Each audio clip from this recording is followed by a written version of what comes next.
en préparant ce débat, un proverbe qui dit à peu près que la justice extrême est une extrême injustice.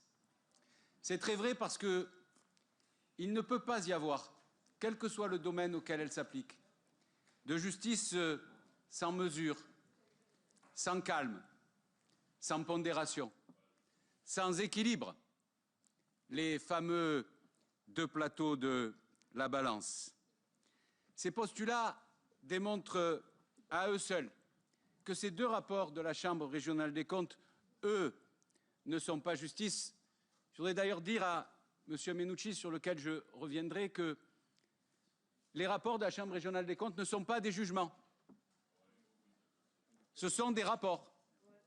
Si c'était des jugements, ils seraient d'ailleurs soumis au principe constitutionnel du double degré de juridiction, ce qui n'est pas le cas ici.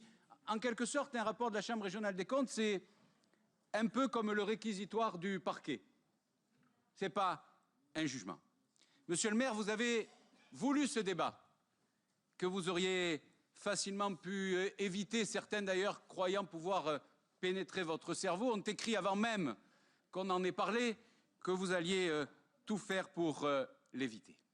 Vous avez voulu ce débat pour défendre vous-même votre gestion, pour assumer et faire face, comme vous l'avez toujours fait, pour étrier les trieurs, selon votre propre formule, pour faire surtout entendre enfin la voix de la défense, ignorée par la Chambre régionale des comptes, par les commentaires médiatiques outranciers qui ont suivi et repris ce matin par l'opposition. Alors, j'ai noté au fil des interventions, messieurs Ravier et Payan, on avait entendu que ce débat, l'opposition le voulait absolument, que surtout il ne fallait pas que vous vous défiliez, on allait voir ce que l'on allait voir.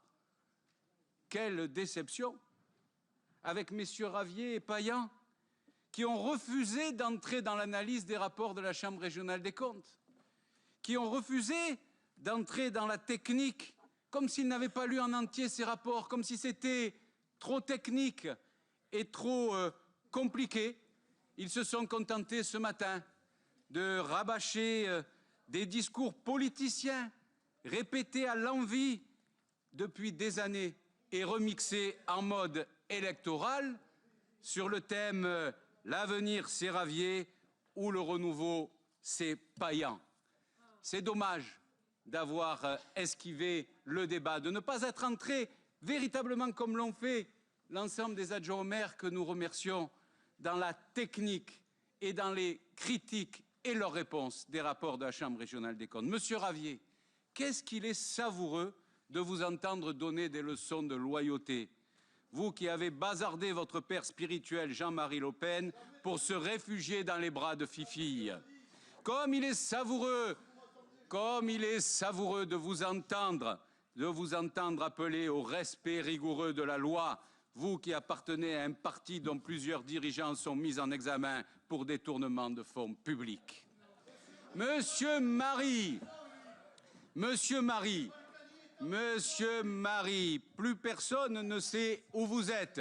Et même vous, d'ailleurs, grand collectionneur d'étiquettes politiques devant l'Éternel, n'en savez plus rien.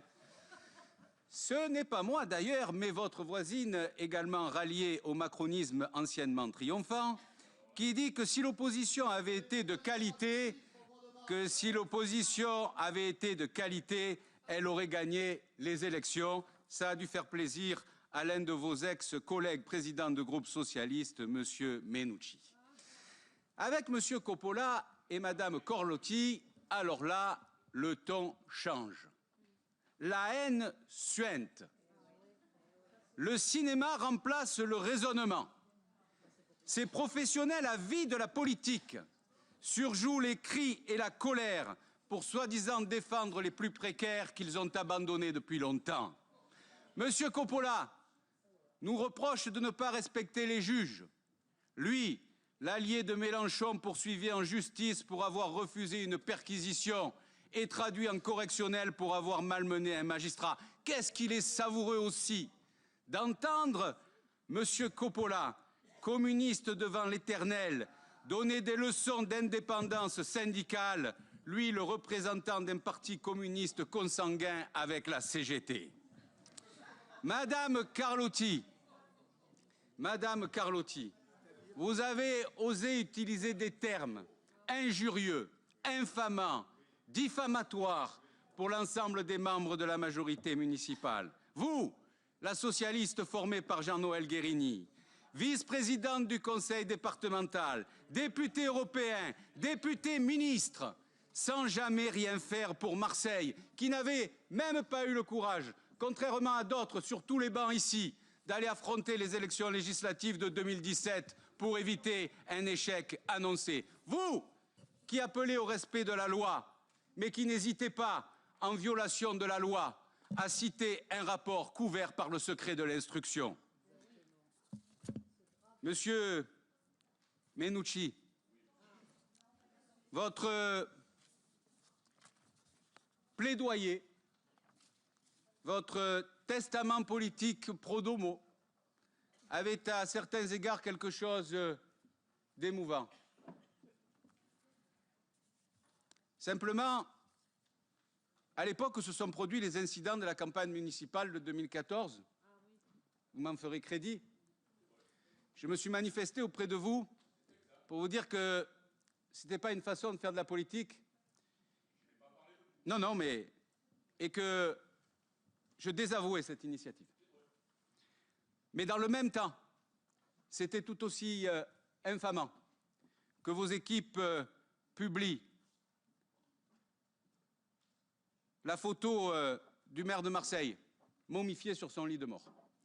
Alors, infamie pour infamie, je crois qu'il faut laisser les exagérations des campagnes municipales là où elles doivent rester et en revenir au rapport de la Chambre régionale des comptes, sur lequel, Monsieur Menucci, vous faites au moins 2 erreurs techniques de fond. La première sur la maison de la région. Si la maison, mais vous en avez parlé dans la presse, si la maison de la région a été vendue à la ville de Marseille 10 millions d'euros, c'est d'abord peut-être parce qu'il fallait renflouer les trous de la région Provence-Alpes-Côte d'Azur, plombés par la gestion Vosel, Coppola, Guérini, et en particulier la fameuse Villa Méditerranée, qui est un trou sans fin. Deuxième erreur que vous avez commise, vous avez dit les locaux qu'on aurait pu racheter, là où il y a le crédit municipal, ça valait 300 000 €, mais nous tenons à votre disposition une délibération de 2011 que vous avez votée et qui mentionnait un coût pour les travaux et les études déjà d'1 700 000 €. Vous avez fait une erreur d'à peu près 5 fois, c'est pas très grave. Vous demandez la rédemption, il vous sera beaucoup pardonné. Ces 2 rapports de la Chambre régionale des comptes sont partiels, ils sont partiaux, ils sont pauvres en analyse, souvent erronés, incroyablement subjectifs et manquent à la rigueur déontologique. Les magistrats ont d'abord pris leur temps, avec un contrôle qui a duré plus de 2 ans, avant de se terminer brutalement par une délibération bâclée au mois d'août. Des juridictions qui travaillent au mois d'août, croyez-moi, c'est assez rare. Cette lenteur, suivie de cet étonnant coup d'accélérateur, devrait interroger les observateurs objectifs. Je les laisse à leur imagination, mais en tout cas, cette accélération incompréhensible, jamais vue, explique probablement que les réponses de la ville, étayées, précises, rigoureuses, détaillées, approfondies, ont été pour l'essentiel ignorées. Cela interpelle sur le respect de l'article 3-22 du recueil des normes professionnelles des juridictions financières qui impose aux magistrats de faire preuve d'objectivité et, je cite, de prendre en considération les points de vue et les arguments de l'entité contrôlée en faisant abstraction de ses préférences ou de ses convictions personnelles. À minima ici, les points de vue et arguments de l'entité contrôlée ont été totalement occultés. C'est un premier manquement déontologique. Alors, certes, les rapports des chambres régionales des comptes sont toujours critiques. Ils sont même faits pour cela. Et quand on les feuillette aux quatre coins de la France, on constate des éléments de grande sévérité. À Strasbourg, par exemple, s'agissant du personnel, la Chambre déplorait des irrégularités onéreuses. À Lens, l'absence de gestion du patrimoine et des dépenses de personnel qui représentent plus des 2/3 des charges de fonctionnement. À Nice, une situation financière préoccupante. Et à Bordeaux, des régies d'avances et de recettes dans lesquelles sont commises des détournements. Donc, on a l'habitude et les élus savent bien qu'ils doivent supporter, entendre, appliquer les prix critiques des chambres régionales des comptes. Nous l'avons fait par le passé, vous l'avez fait, monsieur le maire, mais dans ces deux rapports aujourd'hui, il y a bien des remarques justifiées, vous les avez listées et il en sera tenu compte. Mais sur l'essentiel, la brutalité sans nuance de la critique est injustifiée. Les magistrats sont allés trop loin. À propos de la situation financière de la ville, alors on va recommencer. À propos de la situation financière, la Chambre frôle quelque peu avec le ridicule. Et à propos des ressources humaines, c'est sur la ligne jaune de l'indécence qu'elle a posé le pied. S'agissant de la situation financière et du patrimoine, les magistrats nous reprochent en synthèse, Roland Blum l'a dit, une absence de stratégie claire, par ailleurs peu économe des deniers publics, jugement péremptoire répété à l'envi. Mais ce jugement est faux, il est tout simplement faux, erroné, inexact. On peut critiquer la stratégie, les résultats de la stratégie, bien entendu, mais on ne peut pas remettre en cause l'existence d'une stratégie. Elle a au contraire été claire et précise, cohérente et constante. Sur la période 2012-2017, contrôlée par la Chambre, il fallait faire face à la baisse brutale des dotations d'État décidée par M. Hollande, 145 millions d'euros de manque en cumulé, et supporter également le transfert de charges. Et il fallait le faire en réduisant la dette et en maintenant l'investissement, ce qui impliquait de contenir les dépenses de fonctionnement et de recourir au levier fiscal. C'est ce que nous avons fait. Il y avait bien une stratégie réfléchie. Dire le contraire est une contre-vérité, une grossière erreur d'analyse que les magistrats de la Chambre régionale des comptes s'honoreraient de reconnaître. Ils pourraient reconnaître aussi que la stratégie méthodiquement mise en place a atteint ses objectifs, que le taux d'épargne brute s'est amélioré au point de placer Marseille au 3e rang des grandes villes françaises, après Bordeaux et Lyon, mais devant Lille, Montpellier, Nantes ou Rennes. Pourquoi ce bon point n'est-il pas noté? Il pourrait aussi reconnaître que la dette sur la période 2014-2018 a été réduite de 190 millions d'euros, soit 10%, pendant qu'elle augmentait dans d'autres villes, et que notre capacité de désendettement est à 9 ans contre 14 ans à Paris. Et sur ce sujet, monsieur le maire, rappelons toujours qu'en monnaie constante, la dette de la ville de Marseille n'a pas augmenté depuis 1995, autrement dit, que s'il n'y avait pas eu de dette dans cette ville à votre arrivée aux commandes, il n'y en aurait pas aujourd'hui. Les dépenses de fonctionnement n'ont pas augmenté plus que l'inflation sur la période et figurent parmi les plus basses des grandes villes françaises. Pourquoi cette gestion vertueuse n'est pas notée par la Chambre? 1 077 € par habitant en 2018, moins qu'à Paris, Nice, Lille, Strasbourg, Rennes, Bordeaux, Nantes. Nous faisons mieux dans ce domaine que toutes ces grandes villes, ce qui nous a permis de réussir le processus de contractualisation félicité par Monsieur le Préfet, ce qui est suffisamment rare pour être noté, mais que la Chambre, elle, ne relève pas. Enfin, sur la fiscalité, il faut tordre aussi le cou aux idées reçues. Certes, ça a été répété par différents orateurs, nos taux sont élevés, car le potentiel fiscal des Marseillais est faible. Mais à Marseille, on paye moins en moyenne à la ville par habitant que dans les autres grandes villes. Écoutez bien, 606 € par habitant ici, contre 893 à Bordeaux, 824 à Nice et même 687 € à Montpellier, qui a pourtant le même taux de pauvreté que Marseille. Pour analyser cette situation financière objectivement, il faut dire aussi que la ville de Marseille a été longtemps trop peu aidée, jusqu'à ce que les choses changent radicalement depuis 2015, avec le soutien très puissant et constant du Conseil départemental des Bouches-du-Rhône, sous l'impulsion de Martine Vassal, dont je voudrais saluer à l'instant la lucidité et le courage de la prise de parole dans notre hémicycle ce matin.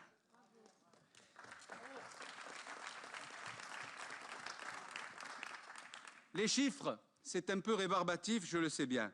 Mais les finances publiques, c'est une matière complexe. On ne peut se contenter de titres sensationnels, il faut entrer dans l'analyse et sur les finances de la ville. La preuve est faite que la Chambre régionale des comptes est passée complètement au travers. Alors, vous avez éludé, la Chambre aussi d'ailleurs, les résultats des agences de notation. On a même essayé de remettre en cause leur indépendance. Mais les agences de notation notent toutes les collectivités publiques du monde, y compris les États.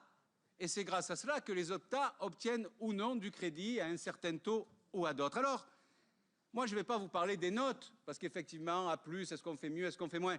Je vais vous parler de ce qu'elles disent des finances de la ville, ce qu'elles écrivent sous leur responsabilité des finances de la ville, en totale contradiction avec l'analyse de la Chambre régionale des comptes, ce qui interroge tout de même.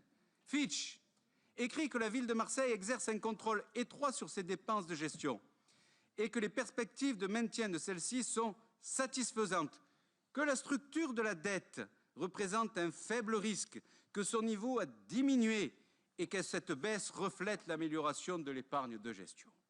Standard & Poor's, pour sa part, écrit « Nous considérons que la situation de liquidité de la ville s'est structurellement renforcée, notamment grâce à ses performances budgétaires solides.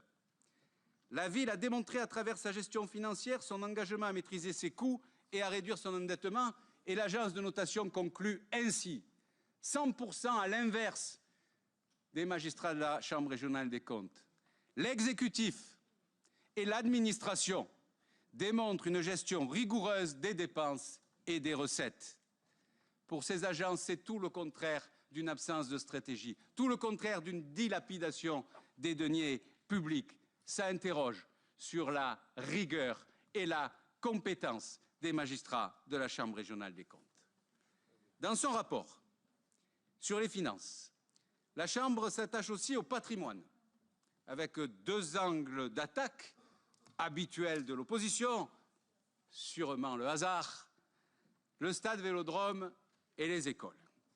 Sur le stade Vélodrome, la Chambre recommande une part fixe de loyer à 8 millions d'euros, ce qui est un objectif que nous partageons, que nous avons essayé d'atteindre, mais qui a été rendu impossible par la sortie pendant la négociation d'un rapport de la Cour des comptes, la juridiction financière nationale, qui, au fil de 4 possibilités d'évaluation, en prévoyait une avec une part fixe limitée à 3,5 millions d'euros.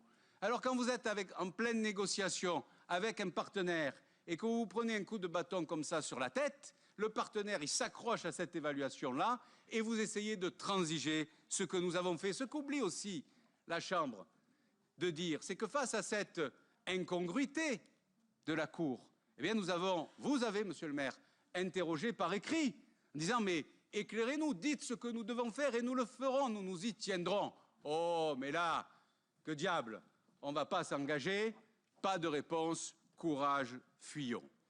Quant à ce débat sur le stade Vélodrome, il faut toujours rappeler que tout équipement public coûte, que le stade Vélodrome coûte 10 millions d'euros par an, que l'Opéra de Marseille coûte 20 millions d'euros par an, mais que ce n'est pas pour ça que la ville de Marseille doit se priver d'un opéra. Et surtout, que ces 10 millions d'euros dépensés rapportent beaucoup plus en retombées économiques par les nuits d'hôtel, les restaurants, les bars, les transports en commun, les taxis, les retombées en termes d'image et tant d'autres que j'oublie. Sur les écoles, Madame Casanova a répondu sur le fond, bien entendu, mais sur la forme, quand même. Il est juste hallucinant de voir des magistrats fonder une analyse sur des articles de presse. Pourquoi pas demain sur des posts Facebook ou sur des tweets? C'est contraire à toutes les règles de la magistrature. L'article 3, l'article 3-36, l'article 3-36 du recueil des normes professionnelles des juridictions financières. Vous voyez, nous, on ne parle pas dans le vide, on s'appuie sur les textes. Dit que les magistrats peuvent se fonder sur des travaux déjà réalisés par des tiers, qui sont notamment d'autres organismes de contrôle, sur des auditeurs internes, sur des experts. Mais j'ai eu beau chercher dans le recueil des normes, nulle part il n'est permis aux magistrats de la Chambre régionale des comptes de se fonder sur des articles de presse. Et le même recueil des normes déontologiques, dans un autre article, prévoit que les magistrats ont accès à tous les immeubles utilisés par l'organisme dont les comptes sont contrôlés.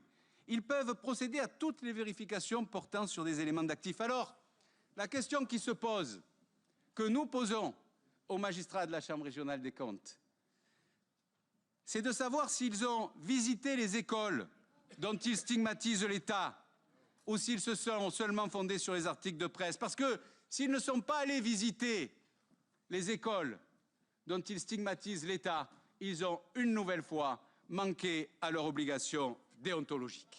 Après les finances, il faut aborder les ressources humaines, où en termes d'erreurs, c'est pire encore. C'est-à-dire que quand on a touché le fond, on peut toujours aller plus bas. La Chambre stigmatise en synthèse le fait, et je la cite, que la rémunération moyenne mensuelle servie aux agents municipaux se situe au-dessus de la moyenne nationale, et pour autant que le temps de travail reste inférieur à la durée légale. En bref, et autrement dit, le personnel municipal est trop payé et ne travaille pas assez. Il s'agit d'un jugement qui est erroné et qui est surtout indécent. C'est indécent de nous reprocher que les agents de la ville de Marseille bénéficient d'une rémunération brute moyenne mensuelle supérieure de 20 € au maximum à la moyenne nationale, ce qui représente moins de 1%. Alors si nous comprenons bien, la performance d'une collectivité se jugerait donc à la rigueur à laquelle elle soumet ses agents? En somme, moins vous payez le personnel, meilleur gestionnaire vous êtes? C'est cela, le raisonnement, c'est cela que vous soutenez? Est-ce que ces magistrats savent combien il est difficile pour les nombreux agents de catégorie C de boucler leur fin de mois alors qu'ils gagnent environ 1 200 € bruts par mois? Est-ce qu'ils connaissent le travail énorme accompli par le comité d'action sociale pour aider les agents en situation de précarité, en particulier les femmes seules?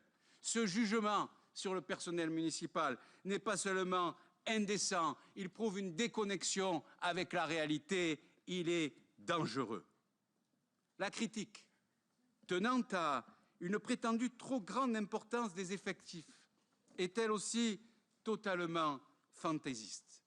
À Marseille, nous avons presque 15 agents pour 1000 habitants, un peu moins, contre 18,3 en moyenne pour les 6 plus grandes villes de France. J'ajoute que chaque Marseillais dépense en moyenne 590 € par an pour le personnel municipal, contre 686 € pour la moyenne des autres grandes villes. Donc, il est prouvé que le poids du personnel municipal à Marseille est inférieur à ce qu'il est dans les autres grandes villes du pays. Techniquement parlant, le taux d'administration est moins important à Marseille que dans les autres grandes villes. Comment la Chambre se débrouille pour aboutir à une conclusion inverse? Contrairement à ce qu'elle a écrit, et vous l'avez démontré, Monsieur le maire, les effectifs n'ont pas augmenté sur la période alors que la population a augmenté. Et puis, il y a le grand morceau de bravoure de la Chambre régionale des comptes. Elle estime que la ville de Marseille emploie trop d'agents dans les écoles ou dans les crèches. Ça, je ne vous ai pas trop entendu en parler quand même, hein? Ou même trop d'agents au service de la sécurité des Marseillais. Sur les écoles et les crèches, son analyse vaut, pardonnez-moi l'expression, son pesant de cacahuètes, en même temps qu'elle constitue une réponse aux critiques récurrentes des oppositions sur le sujet. Les magistrats constatent, nous rendant pour une fois justice, que la ville a donné priorité au recrutement de personnel dans les écoles et les crèches. Environ 1500 des 3000 recrutements de la période concernée. Mais alors qu'on s'attendait à des félicitations, au contraire de ce qui nous est dit tout le temps qu'on n'en fait pas assez, eh bien la Chambre régionale des comptes considère que nous en faisons trop pour le personnel dans les écoles et dans les crèches. Eh j'ai une mauvaise nouvelle pour les magistrats de la Chambre régionale des comptes qui doivent prendre plaisir à nous écouter dans ce débat ce matin. Nous allons continuer à renforcer le taux d'encadrement dans les écoles et les crèches, avec près de 400 recrutements en 2019, déjà réalisés pour plus de la moitié. La Chambre viole encore, tranquillement, l'article L211-3 du Code des juridictions financières, qui lui interdit d'apprécier les objectifs de la collectivité. Quand nous faisons du recrutement dans les écoles et dans les crèches, c'est un choix politique, d'opportunité, que la Chambre n'a pas à juger. Et quand nous faisons le choix de créer ici, dans cette ville, la deuxième police municipale de France, c'est un choix d'opportunité, un choix politique que les magistrats n'ont pas le droit d'apprécier, ou alors ils viennent, ils mettent leur tête et leur nom sur une affiche et ils se présentent aux élections.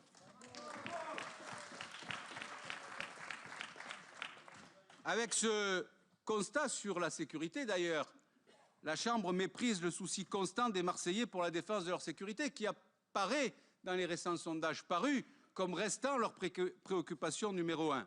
Ils s'abstiennent aussi de dire que la ville, et M. Coppola le critique, mais c'est en tout cas un constat, que la ville se substitue aux carences de l'État, dont les effectifs de police nationale sont notoirement insuffisants. Cela fait décidément beaucoup d'erreurs, beaucoup de manquements déontologiques, mais malheureusement, ce n'est pas fini. Sur le temps de travail, là aussi, un autre morceau de bravoure de la Chambre. C'est d'ailleurs probablement ce qui l'a un peu embêté, l'affaire du temps de travail. On reproche à la ville de ne faire travailler ses agents que 1567 heures au lieu des 1607 durée légale du temps de travail. Mais la Chambre oublie, involontairement bien sûr, de préciser que c'est encore le cas dans la quasi-totalité des grandes collectivités et même dans bien des services de l'État ou dans certains ministères. Mais que ce n'est plus la réalité à Marseille, que la remarque est caduque depuis le 1er janvier 2019. Donc je suppose qu'entre le 1er janvier 2019 et cette délibération au cœur du caniculaire mois d'août, les magistrats de la Chambre régionale des comptes auraient pu s'en apercevoir et le dire. Ils oublient aussi de dire que la ville de Marseille a été l'une des toutes premières grandes collectivités à régulariser sa situation. Ils oublient de dire que nous sommes une des seules villes à avoir anticipé une loi toute récente du 6 août 2019, puisqu'ils ont travaillé en août. Ils auraient dû l'avoir, la loi du 6 août 2019, qui donne aux communes jusqu'au 1er janvier 2022 pour se mettre en conformité. Vous m'entendez ? On avait jusqu'au 1er janvier 2022 pour se mettre en conformité. Nous l'avons fait au 1er janvier 2019, avec 3 ans d'avance sur la loi et avec beaucoup d'avance sur les autres collectivités. Mais la Chambre régionale des comptes ne le voit pas, ne le dit pas, ne le remarque pas. Sous couvert ensuite d'une critique du dépassement d'âge de certains agents, la Chambre, en fait, s'en prend directement à vous, Monsieur le maire. Elle avait d'abord relevé 192 dépassements de limite d'âge, avant de reconnaître dans son rapport définitif qu'elle s'était trompée, une paille, pour 177 cas. Faux, 177 sur 192. La Chambre qui est prompte à juger les autres, quand elle fait des erreurs, c'est dans les grandes largeurs. Mais surtout, au final, sa critique ne concerne plus que 15 cas. 15 cas sur 12 000. 0,12% de l'effectif auquel elle consacre 4 pages et une recommandation, en violation d'une autre norme du recueil déontologique qui prévoit que les constatations doivent présenter un caractère significatif, qui s'apprécie en prenant compte notamment des critères de fréquence, de montant, d'atteinte à la probité, de gravité ou d'incidence sur le plan économique ou social. Il n'y a rien de tout cela. Il n'y a rien d'objectif. Le recueil des normes professionnelles est violé. Il y a simplement une volonté pernicieuse et politique. De surcroît, ces cas concernent essentiellement des membres de votre cabinet qui ont depuis, avant même le dépôt du rapport de la Chambre régionale des comptes, quitté leurs fonctions et dont certains travaillent encore bénévolement, ce que probablement les magistrats de la Chambre régionale des comptes ne feront jamais. Je voudrais enfin m'arrêter sur 2 cas personnels, puisque la Chambre régionale des comptes a cru devoir manquer à la délicatesse élémentaire en citant nommément un certain nombre d'agents municipaux.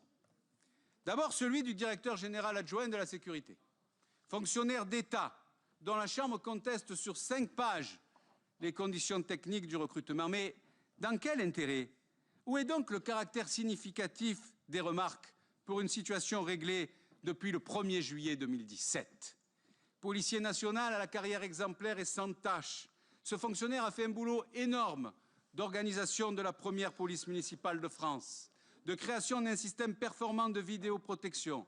Il est unanimement respecté. Il travaille 12 heures par jour, joignable 24 heures sur 24, en lien également avec les services de l'État. Il prend des risques.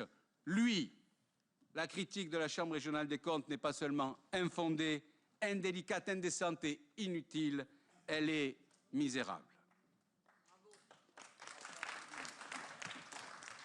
Abordons ensuite le cas, autre cas personnel, du médiateur de la ville.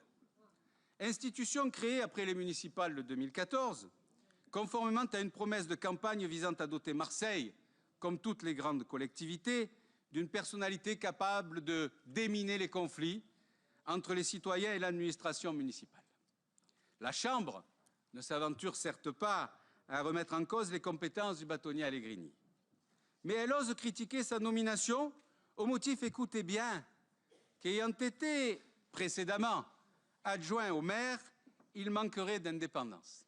Alors là, monsieur le maire, mes chers collègues, je voudrais m'arrêter un instant pour m'adresser directement à monsieur le président de la Chambre régionale des comptes Provence-Alpes-Côte d'Azur.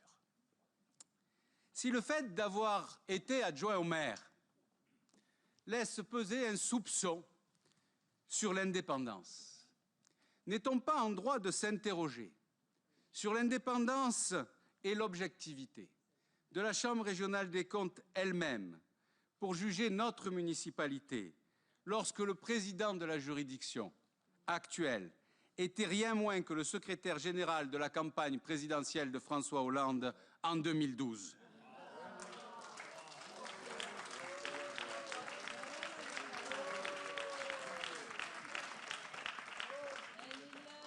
En tout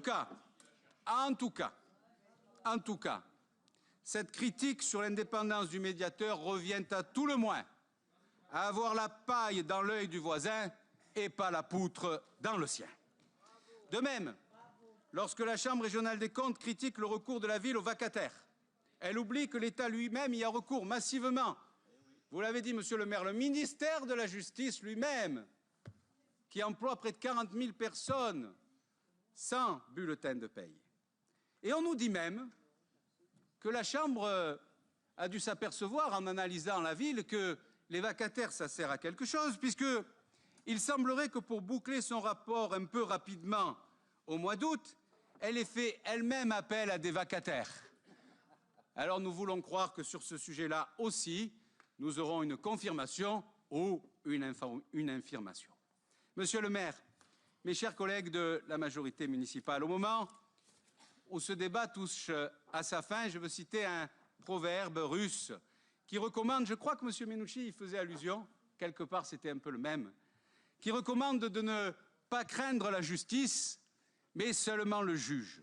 Mais en démocratie, le juge, c'est le peuple. Et le peuple de Marseille ne s'y est pas trompé, monsieur le maire. En vous renouvelant sa confiance à 4 reprises, les Marseillais, eux, vous ont rendu justice.